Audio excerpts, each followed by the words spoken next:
তো দিন যতই যাবে ততই আমাদের লেখকরা এইভাবে বহুমাত্রিক হবেন। অসীম শাহ কিন্তু নিজে বহুমাত্রিক ছিল, এটা কবিদের বন্ধুগণ বলেছেন। সেটা হচ্ছে একই সঙ্গে প্রাচীন কবি যারা আছে তাদেরকে নবায়ন করা। আমরা কিন্তু সবাই বললেই, যদি আমরা চর্যাপদ পড়ি প্রতিটি পংক্তি কিন্তু বুঝতে পারি না। ঠিক একইভাবে বিদ্যাপতি যদি পাঠ করি তাকে হয়তো বুঝতে পারবো না। তাই নতুন কবির কাজ হচ্ছে তাকে নবায়ন করা।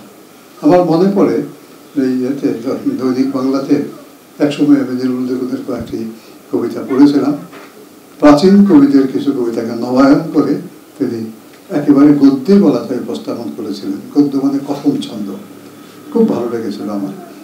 ইংরেজি ভাষার দিকে আমরা তাকালে দেখবো প্রাচীন কবি যারা আছে, ধরা যাক শেক্সপিয়ার, মধ্যযুগের কবি, তাদের কবিতাও কিন্তু এই কালে যখন আমরা পাঠ করি তাদের ভাষায় যতটা পাঠ করি তার চেয়ে মানে হালনাগাদ যে ইংরেজি ভাষা তাতে অনুবাদ করা হয়। এই অনুবাদকে বলা হয় সমভাষিক অনুবাদ, ইন্ট্রালিঙ্গুয়াল ট্রান্সলেশন। আর ইন্টারলিঙ্গুয়াল ট্রান্সলেশন হচ্ছে দুই ভাষার মধ্যে অনুবাদ করা, আর নিজের ভাষার ভিতরে নিজের ভাষার কবিতা অন্য কিছু অনুবাদ করা, এটা ইন্ট্রালিঙ্গুয়াল। আমি বলবো সেই ধরনের একটি ইন্ট্রালিঙ্গুয়াল ট্রান্সলেটর ছিলেন আমাদের বন্ধু অসীম শাহ। অসীম শাহকে চলে গেছে আমার কখনো সেটা মনে হয় না। সত্যিকার অর্থে কোনো কবি কখনো চলে যায় না। কবি চলে যায় যখন কবির আর থাকতে ইচ্ছে করে। অসীম শাহর আর থাকতে ইচ্ছে করছিল না। যে জীবন, যে সংসার নিয়ে, যে পরিবেশ নিয়ে অসীম শাহ বেঁচে ছিল, যখন সেখান থেকে অসীম শাহ একেবারেই বিযুক্ত হয়ে গেল, তখন অসীম শাহর শরীরের, আমি দেখেছি যে পেছনে কোনো একটা ঘা ছিল, কিন্তু তার শরীরটা এবার ওই ছবির দিকে তাকালে দেখি হাস্যোজ্জ্বল। এত সুন্দর কবি, এত হাস্যোজ্জ্বল কবি তিনি চলে যাচ্ছেন এটা আমার মনে হয়নি। কোথাও কিছু একটা ছিল। আমরা ইমিউনিটির কথা জানি, ইমিউনিটি তখনই শেষ হয়ে যায় যখন মানুষের ভিতর জীবিত থাকার আকাঙ্ক্ষাটা নষ্ট হয়ে যায়। অসীমের কি তাই ঘটেছিল? আমরা অনেকের কথা শুনে সেটাও বুঝেছি। নির্মল দেবুন বেঁচে আছেন, আমরা মনে করি আরও 1000 বছর নির্মল দেবুন বেঁচে থাকবে। কিন্তু শুধু 1000 বছর, তার চেয়েও বেশি থাকবে। এমন কিছু পংক্তি আমরা এই কবির কাছ থেকে পেয়েছি যে পংক্তিগুলো কালের বুকে ছুরি হয়ে গেঁথে আছে, সেগুলোকে আমরা কিছুতেই তুলে ফেলতে পারবো না। কিন্তু একদিন তার বেঁচে থাকার ইচ্ছা সত্ত্বেও, আমি তার কথা স্মরণ করেই বলছি, ইচ্ছে থাকা সত্ত্বেও এই শরীরটা তার হয়তো রশ্মিতে পরিণত হয়ে যাবে। তিনি যদি রশ্মিতে পরিণত হতে চান, কিন্তু অসীম তা চায়নি।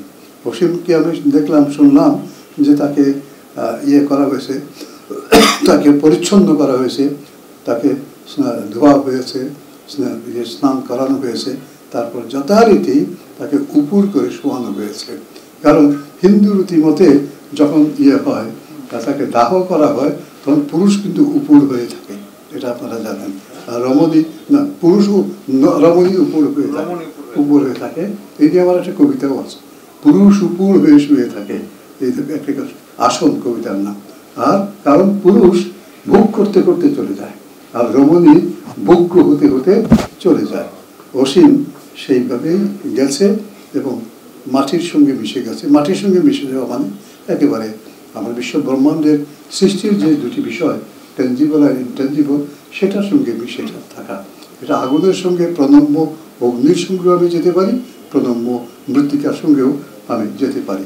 কাজে আমি বলবো বিশ্বাসের ক্ষেত্রেও একটা মুক্ত মানুষ অসীম শাহ। একবার তার সঙ্গে আমার একটা ছোট্ট বাহাস হয়েছিল। আমি কথা বলার সময় ধর্মের প্রসঙ্গ বলেছিলাম, তিনি ধর্মহীনতার প্রসঙ্গ বলেন নাই। তিনি বলছিলেন যে ধর্মকে না এনেই আমরা আমাদের সমস্ত কর্ম সম্পাদন করতে পারি, অর্থাৎ নিরপেক্ষ মানুষ।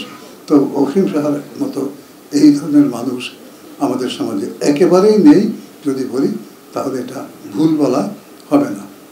তবে সারা জীবন সংগ্রামের মধ্য দিয়ে যাওয়ার ফলে অসীমের ভিতর এক ধরনের অতৃপ্তি ছিল। আমার মনে হয় আমাদের বন্ধু আমাদের সময়ের কবি অসীম শাহ এখন অসীম তৃপ্তির মধ্যে আছে।